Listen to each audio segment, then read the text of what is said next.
And good afternoon. I'm Rachel Dillon, EVP of Sales and Marketing at Strategus. Thank you for joining us for our webinar this May on proving CTV performance in an outcomes first world. We're really excited about this topic, something that we've been discussing with many of our partners, and obviously a hot button in the industry today, coming off of Possible last week and a lot of the conversations around outcome, performance, and the measurement tools that exist. We know that outcome-based KPIs are rising incredibly fast, and in many of the connected television campaigns that we are running, we are no longer looking at impressions or reach. They are all linked to a primary KPI around conversions, sales impact, lower funnel. And so we've brought together a fantastic panel of practitioners who are experts in this space to talk to us a little bit about what's going on in the industry, some practical use cases, and how marketers and brands are addressing this today. Before we get into the meat of the content today, I'd like to go through a couple of housekeeping items. We've prepared some questions and conversation that we'll engage in. But at the bottom of your screen, you will see a Q&A button. If you have a question throughout the conversation that you would like the panelists to address, we will do that at the end of our conversation. Please feel free to put that in the Q&A. We'll try to get to as many as we possibly can throughout the conversation today, but we'll be monitoring that throughout our discussion. And with that, I'd love to introduce our panel today and welcome, gentlemen. I'll start with Sam Bloom. Sam is the head of partnerships at PMG. Prior to this, Sam was the CEO of Dallas-based Camelot Strategic Marketing and Media. And in that time with Camelot, he was able to transition that agency from traditional media into one of the leaders in integrated marketing and data analytics. So we're really excited to have Sam's perspective on the call today. Zach Cochran is the owner of Coefficient Media. Zach builds media strategies on behalf of brands focused on performance and has worked with some iconic brands, including Procter & Gamble, Heineken, GlaxoSmithKline, and UBS. So we're excited to have Zach's perspective on performance marketing and the brand perspective as well. And last but not least is Chris Bruderle from the IAB. Chris brings 25 years of data and media insights. He currently leads research and thought leadership, specifically around CTV, commerce, and US ad spend at the IAB. So we're excited to hear Chris's perspective on the research that IAB does and current state of the industry. So welcome, everyone. Over the next hour, we'll keep this very, very practical and example driven. And with that, we're going to jump into the content today. Chris, we're going to start with you because you do a lot of research, and I know you recently just completed some research specifically around connected television. Talk to us a little bit about outcomes being the word of 2026. We're seeing it everywhere. Why is that the case, and where do you think some of this shift and pressure is coming from to put the focus so much on that? Yeah, absolutely. And thanks for having me. I'm super excited, as they say, to be here. You know, to say that business outcomes is the phrase or word of 2026, it certainly is. But I feel like after tracking this data for the last couple of years, it's been, the word for the last couple of years. Right. And I think it's a confluence of a couple different things. Number one, I would argue that it's macroeconomic pressure on brands. And, that is coming from, first we kind of had the post-pandemic inflation. We have aggressive Fed rate hikes. We have recession fears, geopolitical conflict, tariff uncertainty, and now an energy crisis, right? And, as I finish that sentence, I'm like, wow, that's really a bummer. But in reality, that is, as Sam and Zach know very well, this is what CFOs and CEOs are dealing with. And this is the pressure that they're putting on their CMOs to every dollar they spend directly needs to be tied to moving the needle in terms of their business, i.e. sales, right? So what's happening is, we have this macroeconomic pressure that is changing how they need to go to market. Every dollar needs to work. At the same time, you have ad tech fees and tax, if you will. You have fraud, right? And so now it's like, guys, I just want the business outcomes. And now at the same time, you have this investment in digital advertising, which is natively a more performative and measurable channel. So what you have is you have these macroeconomic issues. You have the increase in the spend of digital, so the expectations are higher. And those at the top in the C-suite are saying, look, we have these pressures, you have the tools to be able to do it. Let's make sure that every dollar that you spend drives business outcomes, regardless of what the business outcomes is.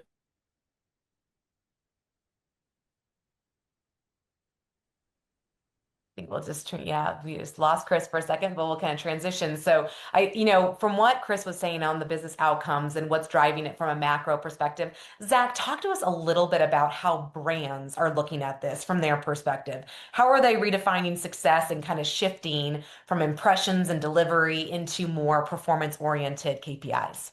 Yeah, absolutely. I think Chris said it really well. I mean, there's definitely pressure. It's coming from the top and it's trickling down to CMOs and to agencies and people that are running the media. And some of the things that I'm seeing, and you touched on it, like, impressions and all the frequency and all that stuff is sort of a thing of the past in terms of what we're delivering on. And I'm seeing people want to know in terms of CTV attributions now table stakes, offline, online attribution, ROAS, cost per acquisition. A few years ago, even it was more like cost per completed view and completion rates were sort of defining success of CTV. But now more and more brands want to see the halo effect. The things that I'm hearing are if we're going to run a CTV campaign, we need to know how it impacts things like, branded keyword searches, our increases in direct traffic, or how it lowers our CPA if they have performance marketing engine that's running, even foot traffic. And again, I think that those are going to be table stakes moving forward, and marketers are just going to have to adjust. But the good news is the data is better than ever. The insights are better than ever. So as marketers, we can be those heroes that can say, yeah, absolutely, I can show you all that stuff and make everybody feel really good about the investment that they're making in marketing. And Sam, with what Zach just talked about, I mean, there's a little bit of some blurred lines between upper funnel and lower funnel, or how we've maybe looked at those two, in contrast. Talk to me a little bit about what you're seeing in that, in that shift, as we think about this whole focus on, everything has to have an outcome. Well, I'll build on what both Zach and Chris said. I mean, we were propping, I mentioned this, no marketers ever come to me and said, hey, don't make the cash register ring. I mean, every marketer wants performance. Now, for a number of different kinds of brands, that how you measure those leading indicators, how you actually measure the ultimate outcomes, that really varies. And some of it's based on the distribution of the product, how consumers engage with the brand, and so forth. So I think the first piece is sort of understanding truly what is the cash register, and then you work your way backwards. And I think that's not to say, I always hear, brand advertisers or only linear or only sports, and that's not been my experience. I mean, every advertiser is performative in some way, shape, or form. How that works and how you construct that is different. And so I think if you're an automobile company, for example, it's a long consideration. And so there are leading indicators that are performance indicators that are KPIs that you're looking at, but that the purchase may not occur for 90 or 180 days.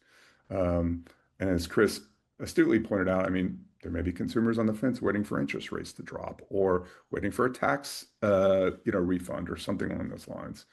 And then you have some brands where they're not considered purchases and they are looking for daily transactions. And so you do have to wire it to the cash register directly.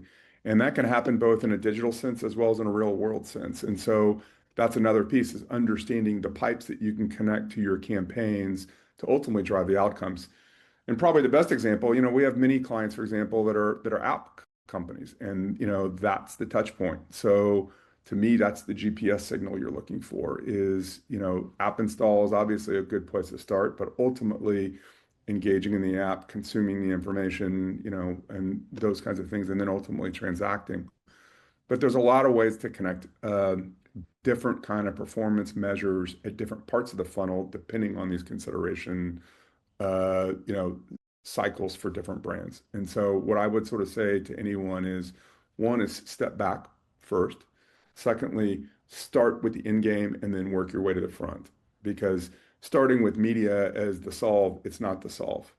And then the only other thing I'll add that I think is an interesting one, that's a new pressure that I think all of us feel is, AI is definitely having a massive pressure on all of us. And I think that's created a different level of scrutiny around really productivity and really efficiency in terms of how you're running the business. So that's put a lot of pressure on the people in the platforms that we're working in. And so that's one other thing to think about in all of this is how we're re-architecting our stacks to configure these pipes and to minimize, workflows and hands-on keys. So that's a big factor weighing in some of the boardrooms that I'm sure Zach and I are both dealing with. So. Yeah, there's some, additional components around efficiency and then just overall performance that AI is definitely bringing to the table. Um, Zach, one of the other elements that is really emerging, and every client we're talking to has some sort of solution around whether it be multi-touch attribution or an MMM model or some sort of what we would call the third-party measurement or third-party tool that they're using in addition to how they're executing media. How do you counsel clients when maybe, one element is giving them one response on how media is performing and then a third party measurement? Walk us through kind of how you're approaching that conversation with clients today. Sure. Yeah, that conversation has to be had before the campaign goes live. And so the conversations that I have with my clients is we're going to have platforms where we're going to run media and we're going to use that platform to optimize the media. But then we're going to have a third-party tool that's going to be our singular source of truth in terms of the campaign is seeing success or failure. It's the last thing you want as a marketer or someone that's running the media is for the CMO to come to you and point out a discrepancy between the third-party tool and the platform, because then you're playing defense, you lose trust, you lose confidence. But if you have that transparency up front and you explain that sometimes these systems measure things a little bit differently, so we may see some slight discrepancies here, but it's perfectly normal. But we're using the platform to run media and optimize media, and we're using this tool, whatever that tool might be, to ultimately judge success. Then, in my experience, the client feels like you're being very transparent. You're letting them know how things are going to go up front, and you actually gain confidence in them because they understand that you're being transparent upfront, kind of explaining how it works. And in my experience, that's been the best way to do that. And and I think that what we're seeing is the fragmentation creates some elements of who to trust, what to trust, and all of these things working together. Chris, I know you've recently done some research on kind of connected television specifically. Um, what have you found kind of in some of your research and elements around these walled gardens and how advertisers are looking at them ultimately? Yeah, what we're finding is, and I want to go back a second to, I think, to what Sam was saying.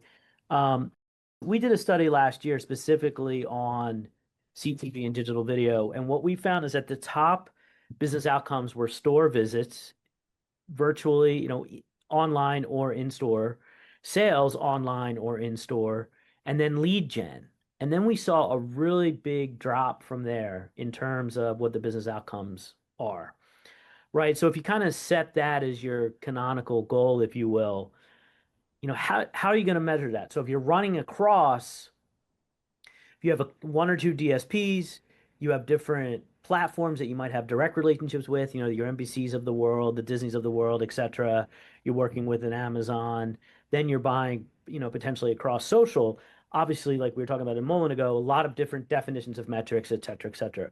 What we have, so that's, the stew that they're dealing with. What I found was that the primary source that they said that they used to measure business outcomes was by far the MMMs and then sell side reporting, right? And then that they are compensating that with internal first party analytics and third party measurement providers and then retailer or partner data. So they're normalizing as much of that as they possibly can and putting it into their advanced measurement platform. So MTA versus MMM versus incrementality, right? And what they are asking for, and I hope that Zach and Sam uh, agree with me on this. What our understanding is, what they're asking for is give us as much data and transparency as you possibly can, where it ran, when it ran, what it ran next to, how you're defining what you do run,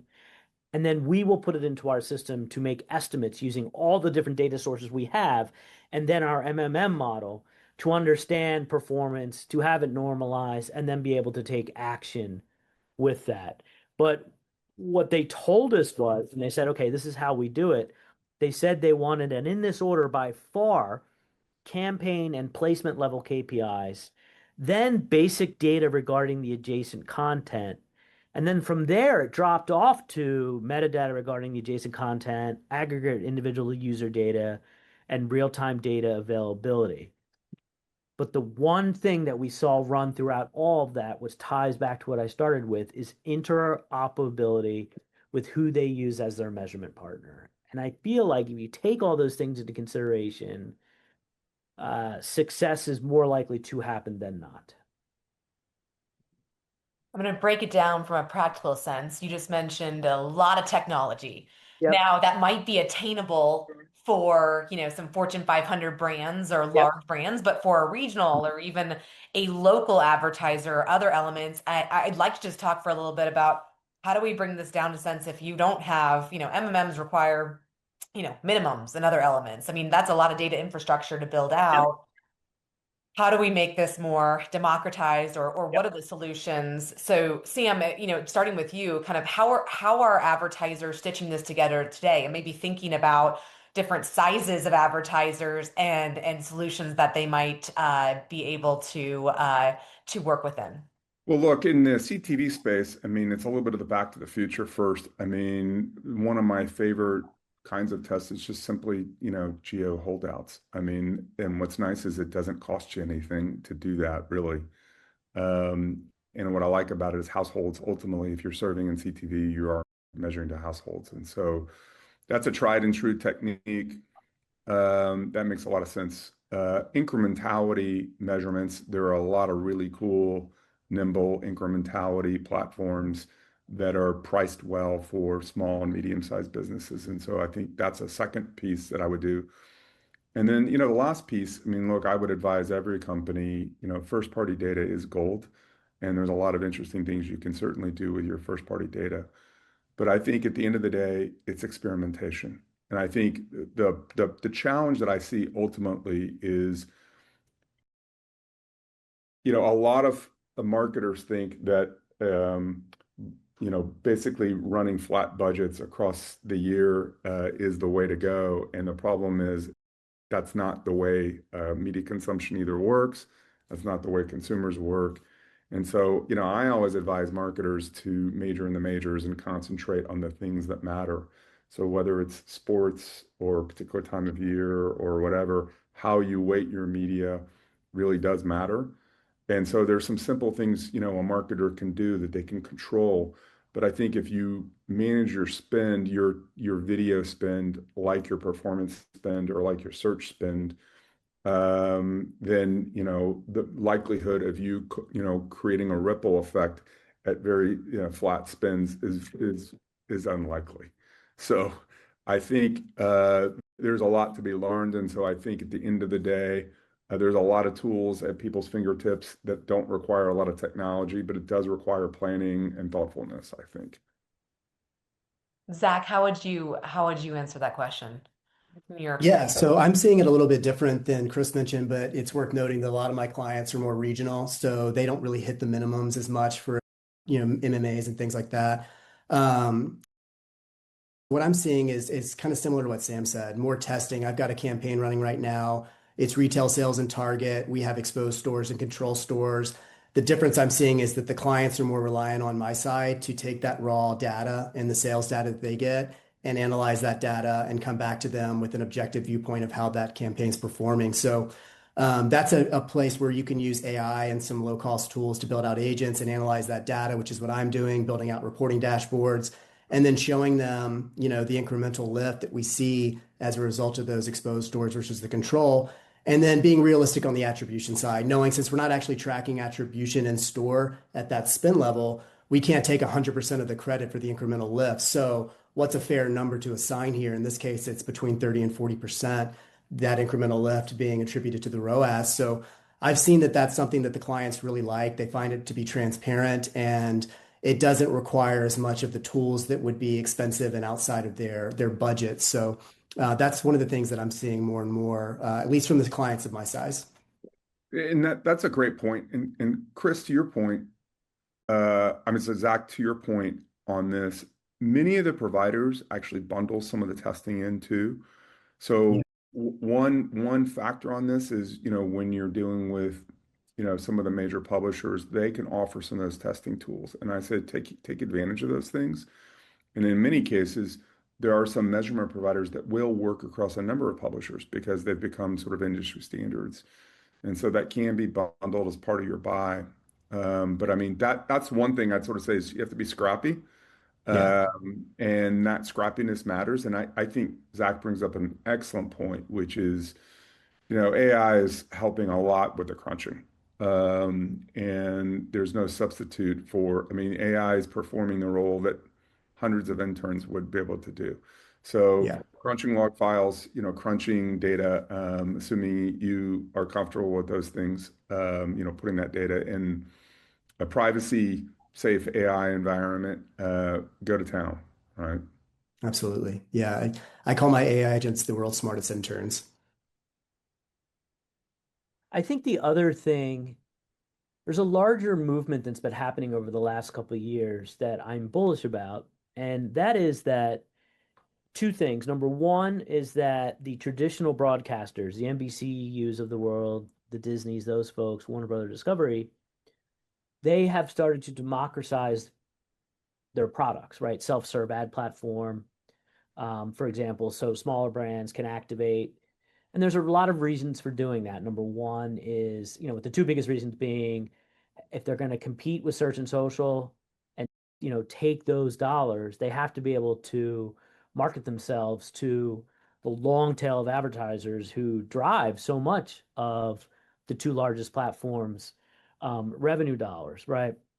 Number two, if they're going to spend a lot of money to generate Hollywood produced content, if you will, as opposed to creator slash UGC, they need to generate more ad sales revenue to make that, right? So they have to spread it out along, they have to democratize the tools and offerings. And they did a great job launching their self-service platforms over the last couple of years. And what I have seen over the last year or so is now they're following up with their measurement programs, right? Yes. And enabling, like building it into those self-service platforms. And then with AI, we released a study in January talking about how AI will enable MMMs to be done at a cheaper and faster level, and essentially enabling the smaller brands to get into that. So I may be naive, I may be overly bullish, I may have my head in the clouds, but I do hope, my hope is that this democratization tends to flesh out across the market, and we tend to see the ability of more inventory available to the small brands that drive this economy in this country, and that AI is leveraged safely and properly to enable those things to happen at scale. And Chris, one thing I've noted, the IAB is getting behind a standard for CAPI 2.0, really, or Yes. ECAPI. Yes. And that ECAPI, by the way, is a technical term, but that's going to make it a lot easier for basically any publisher or any brand to be able to use first-party data and measurement and basically feed the algorithms at these platforms. And I think that has got massive potential for advertisers of all size. Because if you think about what Google and Meta have done, they have machines, and Amazon, quite frankly, they have machines that leverage that first party data and leverage those customer APIs to be able to feed the algorithms. When that gets democratized to all platforms will be performative in my mind. Yep. Yeah, I agree, Sam. The CAPI conversion API again at the new fronts. I expect it's going to be mentioned again at the upfronts.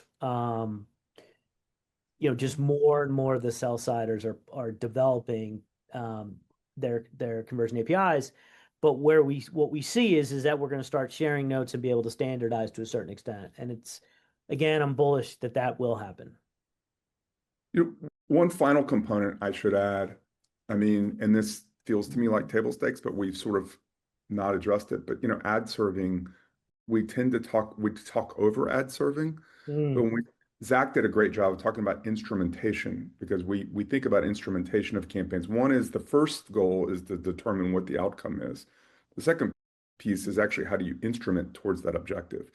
And when you start talking about connected TV ad serving, you can use a consistent ad server across many platforms. The social platforms are a little bit of a snowflake, as we all know. But I think for connected TV, being able to do that and see things ceteris paribus, all things being equal, is a fantastic way. And you can instrument those tools towards offline sales, towards online sales, and so forth.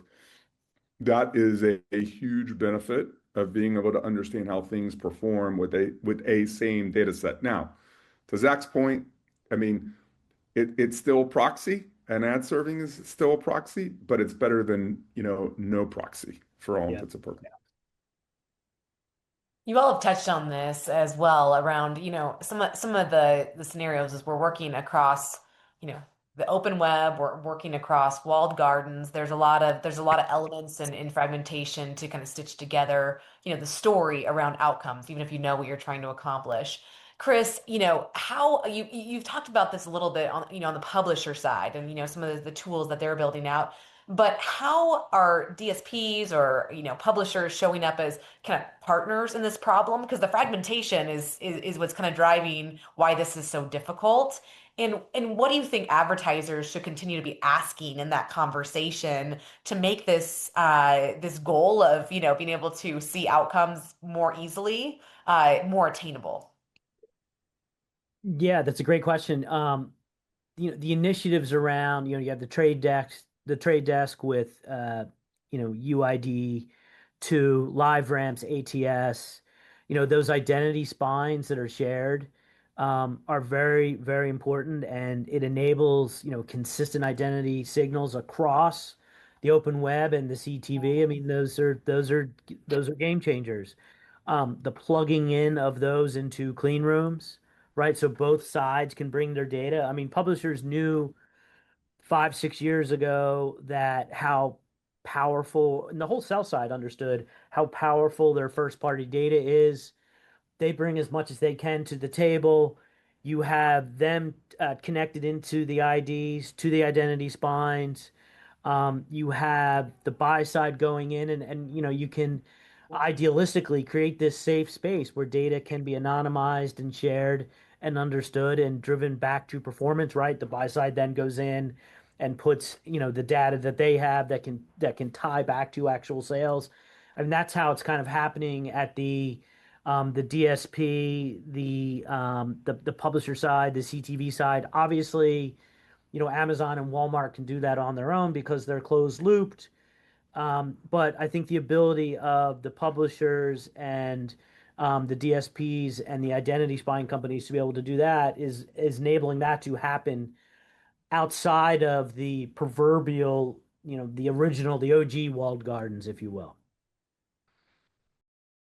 Zach, Zam, I'm curious. Are you seeing advancements in, cross-platform measurement? Are you seeing this happen practically, or how is it showing up in the advertiser conversations? I definitely am. I'm seeing more and more of those, attribution platforms plug into different DSPs, and Sam and Chris both touched on this, but the DSPs are getting much better about having either no minimums or very low minimums, and so I'm seeing more and more the DSPs are leveling up their game, and you can get that attribution tracked right in there. Of course, at times there's a fee associated with that on the CPM level, but it's relatively low. So yeah, I mean, I find that the DSPs that I partner with are really powerful in that, and they're getting better and better at it every day. But you still, like Chris mentioned, you still have those walled gardens. So if it's a Walmart or an Amazon, that's going to be a different story. And so, as Chris mentioned, those clean rooms really help with that. But otherwise, when you get outside of that, I find that most of the retailer data that we want to track is available within a lot of different DSPs. Look, I mean, I've seen certainly, I mean, we've talked about Amazon is a no-brainer. I mean, Amazon has just an incredible identity, and it delivered to just about every household. And then on top of that, they have an incredible device graph. And so Amazon has really built something special but they have the Amazon Marketing Cloud, which can connect. And so for advertisers, you can connect your data. It's, it's essentially a clean room in a box. And if you spin that up, and if your sales are offline, you can connect those things too. But there are so many great DSPs. I mean, Yahoo has an incredible DSP, Walmart's Trade Desk, incredible DSP. There's a lot of ways to hook up a lot of different things. But look, I mean, I'll come back to it. I mean, I'm a big fan of Innovid. Innovid is a fantastic, video ad serving. I think that makes a ton of sense for folks that are working across multiple platforms. And you can certainly connect that to outcome data sets like we connect. So I'll give you a practical example. We work with some QSRs, and you can imagine, how do you get data, sales data for a QSR on a daily basis? Well, we hook up something like Attain to, Clearline, which is part of Magnite, and you can now do it across multiple DSPs. And so it's a little bit like having Google Analytics in the real world. You can actually see sales lift, you can see AOV, you can see a number of things on a daily basis, and as granular as you want. And so you can do some very clever things without having to hook up a ton of stuff. Again, this comes back to clarity of what makes the cash register ring. And I think that's the key piece on this is you have to ask the first question, which is, what does success look like? Is it more app downloads? Is it sales in a physical store, physical presence, and so forth? And if you're asking that question in the beginning, as Zach mentioned, you're in the right place, and then you work your way backwards. To what Sam said, our study last year, the CTV study, revealed that the number one reason that advertisers walk away or reduce spend with a streaming partner, so not social, not search, with a CTV streaming partner, is failure to deliver business outcomes, right? So it could be a successful media plan. All impressions were delivered. Efficiency was great. It was more effective. The media plan was successful, but you didn't deliver the business outcomes based on expectations, or worse than they were before, or worse than the competition. And they said that is the number one reason why they remove spend or walk away totally from a streamer. So that really, to Sam's point, that's the final test, right? It's easy to get, the football analogy, it's easy to get into the red zone within the 20-yard line, but it's a lot harder to score a touchdown. Well, I think, working backwards from the KPI, the main goal, again, what's going to bring in new customers, what's going to drive revenue, whatever that is, seems to be the driving force behind this conversation. All three of you, I think, have used interchangeably the word incrementality and attribution. I'd love to kind of, when we talk to a lot of advertisers around goals, they say, hey, incrementality. A lot of times there's a further questions involved. What are we talking about with incrementality? Are we talking about incrementality over what you're doing in linear? Are we talking about incremental reach and other elements? So I just want to go back to that because we've talked about that as kind of a goal or a focus as well. How do you handle the incrementality versus attribution, or kind of look at those from an advertiser's point of view? Look, I'll take a stab at this. So one is, I think you're dead on the money, and these are great buzzwords in our business. I mean, I grew up in the agency I grew up in, we talked about there's a difference between measurement and attributions. And measurement ultimately is that business KPI in my mind. It's that outcome you're looking for, sales, average order frequency, whatever it is that you're looking for. Now, attributions may be how we, change the chairs in the deck, if you will. To understand what impacted what. Incrementality is the cost to get a new customer, right? To grow a new customer base. And, I think one of the fallacies that we deal with is, people think there's some kind of, marginal decline in the cost of getting customers. It's the exact opposite. Because when you're penetrating new markets, it's actually more expensive to go get new customers, but you win share and other things. And so I think that's one of the pieces is there is a lot of education for clients on this, because there is some economics at play that, when you start talking about, I always say, when a brand comes on board, and if they've been successful, they got the layups right? Now they want to go shoot the threes for larger customers and, are getting more penetration. And it just, the, the ratio of shots taken to shots made gets much worse the further out you are. So it's no different in marketing, right? Helpful context, and we see those things used interchangeably. So important to hear that. So Zach, I am an advertiser or marketer, and I am looking to run a campaign, maybe across one of the major DSPs, including search and social. Practically, how am I aligning KPIs across multiple channels, multiple ecosystems? What would be your recommendation? Yeah, I think Sam touched on this really well earlier, and begin with the end in mind and work backwards. So start with the business outcome, whatever that would be. If it's sales, if it's foot traffic, if it's, sales in a specific retail environment.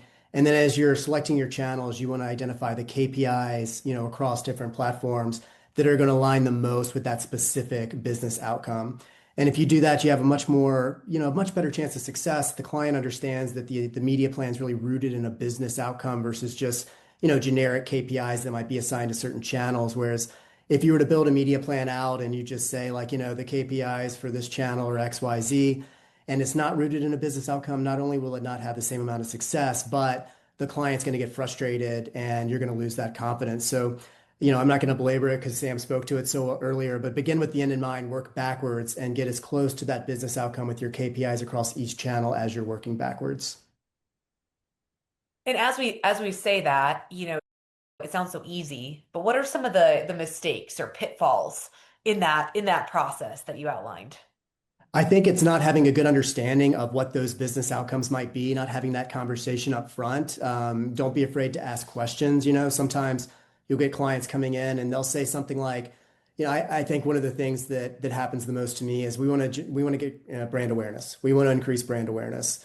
And then it's like, but you want sales. I know you want brand awareness, but ultimately you want sales. If you don't have that conversation and you start building it around awareness, you could get trapped into like, let's go low CPM, high reach, high frequency.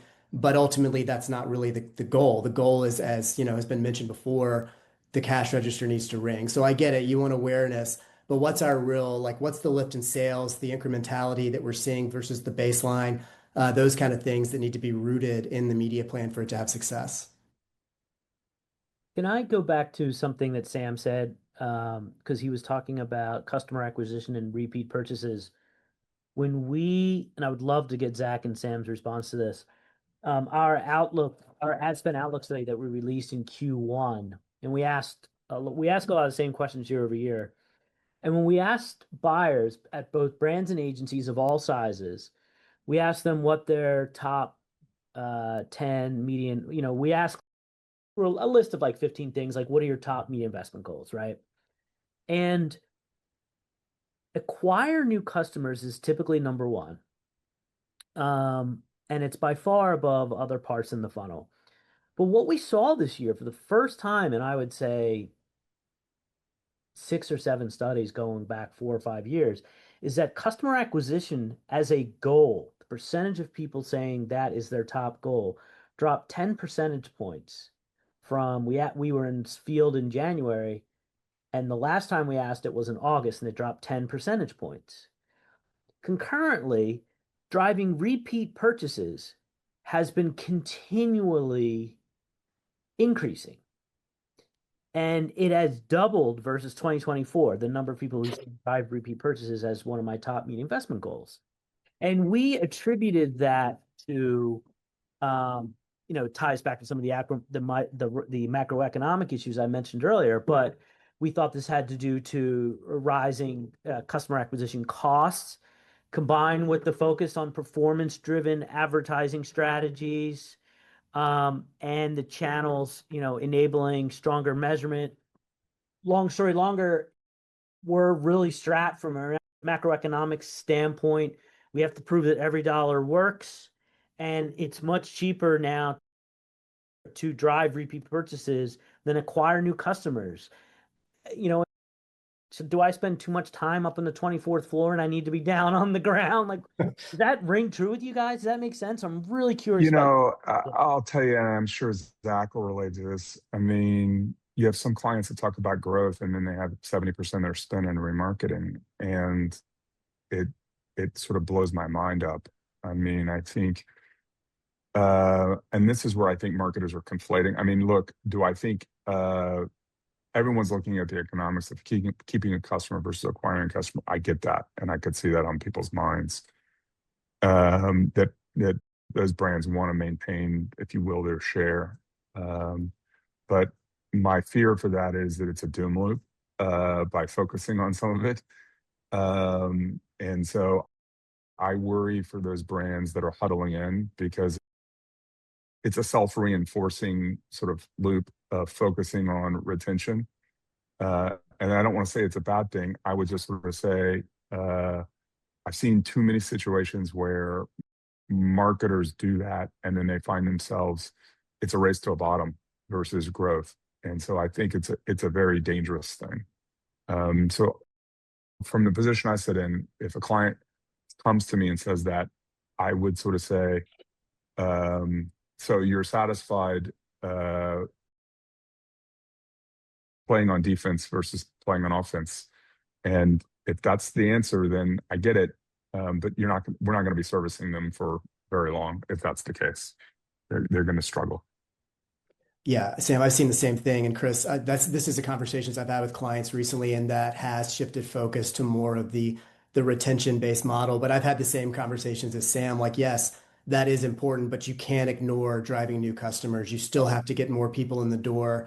And then, it's largely driven because those channels are going to be more cost effective, and then cost effectiveness is, generally considered safe. But as Sam pointed out, you'll see diminishing return at some point with that if you don't continue to prospect and drive new customer growth. See that happen. Oh, I was going to say, this comes back to, the KPI that you go for. Yeah. So this is a great question. So you can win the cost per acquisition KPI or anything sort of thereabouts and lose the war. But it does you no good to hit the CPA and to lose the volume or lose share. And that is something I worry. That's a vanity metric that I worry about. And again, there's some economics at play, and I think there's a lot of education on this that has to be done. Sorry, Chris, I didn't mean to butt in. No, and now I'm thinking, okay, so what if we went into a recession, or there was or last year when we had the tariffs were a dark cloud over folks, and I'm going to say April, May, when we weren't really sure what the deal was. Does that strategy change? Do you guys come away? Do you dial back new customers in favor of repeat? That's an interesting perspective. Yeah, I guess that depending on the situation, you might want to at least, shift the budget, but I don't think you go away from, the idea of prospecting entirely. But, given something like a COVID, you might have to shift more of your dollars into retaining those current customers and keep dollars coming in, at least until the storm blows over. Got it. Well, so my take on that is it's more than just we've obviously been talking about media, but there's so much that goes into marketing, and this is a proposition question, I think. And that's one piece. I mean, certainly messaging, creative, proposition, all those sort of things. And I think one of the issues is, the less you do on kind of to refine your proposition or to make it more appealing to consumers, probably the more money you have to shove into the marketing.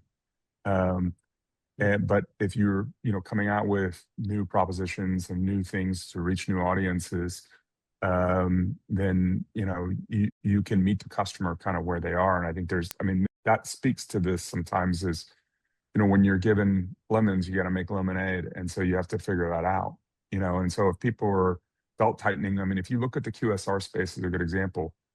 You have some QSRs that are, we know about labor issues, pricing of proteins, all those sort of things. So you see some QSRs coming out with very bold kind of, effective meal offerings and promotions and things. And those QSRs took share, right? Because they came out with new propositions that met the consumer where they are. So I think that's a big piece of this. It's not just simply a media thing. It is truly coming at, solving with marketing. From my perspective. Sam, it's funny you mentioned that. I had a QSR during COVID, and we were doing, obviously, getting new people in to indoor and, lunch and dinners. And as soon as COVID hit, the messaging shifted and we kept the media running. But instead of talking about come in and eat, it was we have all these supplies that will actually sell you during COVID when supplies were hard to come by. So it was like cleaning supplies and stuff like that. And it was just a quick switch that they flipped and the entire, idea of the campaign shifted, but it worked and they were able to generate some revenue during a really weird time. 100%. I remember that. We don't have to say who it was, but I do remember that. And I thought that was absolutely fascinating because that was not on my radar that I would go to that store for those product and services. Me too. I didn't think about it at all. Yeah. And I was Well, like, and that's yeah, and that's when, buy online, pick up in store, BOPUS, and all these things started, or drive-throughs with QSRs. I mean, there were a whole bunch of things. There was so much creativity because of it. And so I think, again, belt tightening is one thing, but there should be unlimited amount of creativity in terms of where you put it into proposition, messaging, offerings. I mean, you have to find solutions, right? We have a QSR, for example. This is a great story. We have a QSR. We started to see like every 2 to 3 weeks, like massive declines, and they're primarily based out of Southern California. And we started to connect it to ICE rates. And because that was a big part of it, there's such a large Hispanic and Latino population in Southern California. And so you can't just simply be a victim to the macro. You got to figure out how you create an offering for those audiences. And the client did that. And they started to build products in and around those customers to bring them back in. And so that's a good point. I mean, you have to solve for, you got to meet the customer where they are, and you got to build propositions. Yeah. There's an interesting conversation happening, and I was speaking to some marketers last week around do we think the pendulum has shifted too much to outcomes? And a lot of what you're talking to about is marketing is the messaging, it is the strategy, it is connecting with the audience, and with this focus of everything performing. Do we lose that, from a pendulum shift? And so before we go into Q&A, I think it's interesting, like, including that in our final question, do we think the pendulum shifted too much, and where do we think the ecosystem is going to go in the next 12 to 24 months? It's going to continue, everything must perform, and that comes at all costs, or is this meet in the middle from a content connection to the consumer? Is it going to even out, as we move forward? Yeah, that's a good question. I think it's still a balance. I still am a big believer in branding and building, affinity within the brand. And some of the examples I use to my clients who may be a little bit hesitant to invest in the brand is like Nike didn't become Nike because of a great Google AdWords campaign. Like it didn't happen that way. And Yeti didn't become Yeti because, their lower funnel was really great and they were fixated on CPA and stuff like that. They invested in a brand and it almost becomes a lifestyle brand. And if you can do that, your media will perform so much better. It is an investment and it's really hard right now for people to sign off on that. But if they're willing to do it and invest in the brand, and the creativity, I do think ultimately it pays off in terms of, long-term volume increases. It was amazing to see the direct-to-consumer brands do that 5, 6, 7 years ago when they first started, I guess like a decade now. They branded and they topped and bottomed funneled at the same time very well. They created content that kind of brought you into their lifestyle. You wanted to be part of what they were doing. You felt cool. And then they made it super easy to buy the product. Yeah. And, you could, like when Allbirds announced recently that they were shutting down their business, the tears were flowing. Like people were upset. Loved. People talk about birds. They don't talk about how cool they look. People are immediately like, these are so comfortable. This is my 6th pair. If I just want a new pair, I just go to the site. It's my place in a day or two. That's top and bottom at its best. Yeah, you're essentially creating ambassadors at that point. Yeah. Look, I mean, I'm going to squarely agree with Zach and Chris on this. I mean, I do think at the end of the day, you are trying to build your brand, whether you're doing performance or brand advertising. But at the end of the day, I mean, you've got to clearly differentiate your propositions. And I think that has always been part of marketing. You have to have a reason to exist. And you got to give people a reason to love your products. And And if it's always price off or always this or always performance, the thing that got you the customer is also the thing that makes you lose the customer. So you have to have something more durable. And I believe ultimately it's what the brand stands for. So Awesome. We've got just a couple of questions here before we end. Obviously, I want to make sure we're getting to what the audience would like to know about. One just practical question. What are some best practices to share value in CTV reporting when client facing? Well, I can jump in on that. I do a lot of reporting on CTV, and I think I mentioned this earlier, but the halo effect, it's a brand campaign, or at least in the channel is a brand channel largely. So how is it impacting things if you have access to even their Google Analytics or GA4? Are you seeing increases in organic search, direct traffic? How is it impacting the lower funnel? All of those sort of things that aren't going to be part of the platform that you are still able to tie to CTV, I think are really important. And I found that brands really like to see that. They just feel more confident in what they're putting their money behind if you can tie more of a halo effect to other channels as a result of CTV. I love doing a market test. And so, for example, if you're a national commerce brand, you're selling anywhere, pick a market like a Colorado Springs or someplace, that's you can be big in and you can overspend, if you will, at certain rates. I mean, that's one of the things I'd sort of say is overspending is relative. Maybe it's a small part of your budget, but it's a big outlay on a population basis and you go spend heavier there. But I think under testing is the biggest problem I see. I don't see people testing for the maximum. And I think there are times when you have to understand how much weight you need to put in market in order to get the desired effect you need. And so rather than doing that nationally, do it in a location to see if you get the bump. And to Zach's point, there are a lot of other leading indicators you can look at by doing that incremental spend, in a market. And, I think that's a great way to do it. Another great way is to isolate, a channel or a partner and, only run them at a certain period of time and, hold some things constant. And so that, the only thing that you're doing that's different is that particular thing. And then there's the old, rip it down, for a period of time. And that takes a certain kind of stomach to be able to do that. And that, my friends, I mean, there have been big brands that have done that. It is like watching someone get sober after, Mardi Gras. It's real hard. So Great analogy. We mentioned at the beginning CEOs and CFOs and some of the pressure, obviously, from a macroeconomic perspective. One of the questions here is how do we handle, CEO, CFO, fill in the blank leadership who might not be willing to wait or might be a little too impatient for results. Maybe they're accustomed to social or other legacy channels and seeing kind of some immediate impacts if they invest in more of a full funnel strategy. And suggestions for our audience on how to manage expectations and manage up?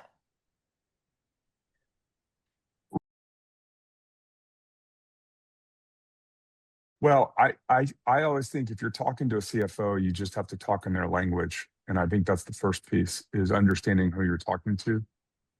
There's a love language for everybody in your organization. And you have to, if it's a CFO, you got to speak in numbers. If it's the CEO, it may be different. It may be passion points or other things. They want to, touch customers or potentially suppliers or other kinds of folks. I mean, there's a lot of ways to do it. But I think at the end of the day, we started with this, is start with the measurement piece first. You can't inspect what you don't expect. And so I think the first piece is if you understand the measurement pieces and you're very clear on that, you need to create a period of time that you can achieve a measurable growth, and you need to manage expectations on that. And I think that's a big piece. If it's a more considered purchase, it's not going to be tomorrow. It may be over the period of time, but I think that's the first piece, is setting expectations on timeframes, because I think every business is a little different along those lines. I think the second piece is making sure you're framing it in the business period, because year over year, month over month, whatever the period you're going after, making sure you have clarity on what the comps are of what you're trying to do, because I think that's a big piece. And I'll tell you, in the environment that we're in right now, where flat may be good. And I think, for some businesses, you have to explain, if we did nothing, we would be negative. So there is a conversation to be had with a CFO or C-level to make sure it's clear, but that framing really matters. And I think, being very clear about what you're expecting in the experiment. And look, it's okay to have an experiment fail, but you have to be able to not overpromise success or failure. You have to sell in the experiment and the learning. Definitely a nuanced conversation. Well, thank you all. We could go on and on talking about this topic, but we are at the end of our time, and I just want to thank our panelists for joining us and providing their insight, their expertise, and just experiences as we all kind of navigate this outcomes-driven world. Thank you, participants, for joining, and we will see you next time. Thanks for having us. Bye. Thank Thanks, you. y'all. Bye. Thank you.